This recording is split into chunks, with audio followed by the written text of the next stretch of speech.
नर्मदा नदी के बीचों बीच शिव के पवित्र द्वीप मंधाता पर बसा ओमकारेश्वर ज्योतिर्लिंग। कहते हैं ये द्वीप सिर्फ जमीन का टुकड़ा नहीं बल्कि स्वरम ओम का स्वरूप है।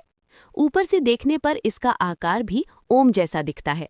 ऐसा माना जाता है कि यहाँ प्रवेश करते ही मनुष्य के भीतर छुपी सारी नकारात्मक ऊर्जा नर्मदा माँ अपने प्रवाह में बहा ले जाती हैं और सिर्फ शांति ही शांति बचती है। बहुत समय पहले इसी स्थान पर भक्त विद्याधर का एक घर था। वो गरीब था लेकिन शिव भक्ति में लीन। हर सुबह वो नदी से जल भरकर शिवलिंग पर अभिषेक करता और फिर कुछ दाने खाकर अपना दिन गुजारता। लोगों ने उसे कई बार कहा, इतनी गरीबी में तू भगवान को क्या देगा?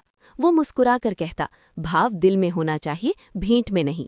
यही कारण है कि ओमकारेश्वर की ये दिव्य कहानी लोगों को ना सिर्फ भक्त बना देती है बल्कि दिल को इतनी गहराई से छूती है कि सुनने वाला बस एक ही बात कहता है।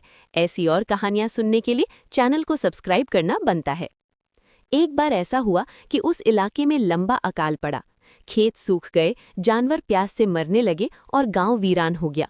लोग दूर दूर तक भटकते रहे लेकिन कहीं राहत नहीं मिली। सबको लगा कि अब विनाश निश्चित है। उसी रात विद्याधर को एक दिव्य स्वप्न आया।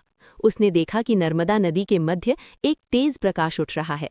उस उजाले में भगवान शिव प्रकट हुए और बोले, विद्याधर, लोगों को ये संदेश दे कि मैं स्वयं इस भूमि पर ज्योतिर्लिंग स्वरूप में विराजमान होने आ रहा हूँ। जहाँ भक्ति सच्ची हो वहाँ रक्षा भी होती है। सुबह होते ही विद्याधर ने ये बात पूरे गांव में फैलाई, लेकिन किसी ने उसकी बात नहीं मानी।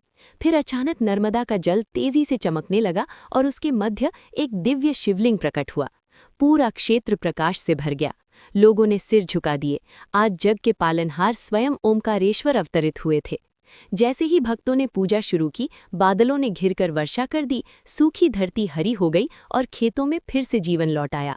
गांव वालों को समझ आया कि शिव कभी भक्त का साथ नहीं छोड़ते। वही लोग जो विद्याधर को गरीब समझते थे, आज उसके चरण छूकर आशीर्वाद मांगने लगे। कहते हैं आज भी ओंकारेश्वर मंदिर में जब आरती होती है तो नर्मदा की लहरें शिव तत्व के साथ ऐसे नृत्य करती हैं जैसे स्वयं भगवान वहां उपस्थित हों।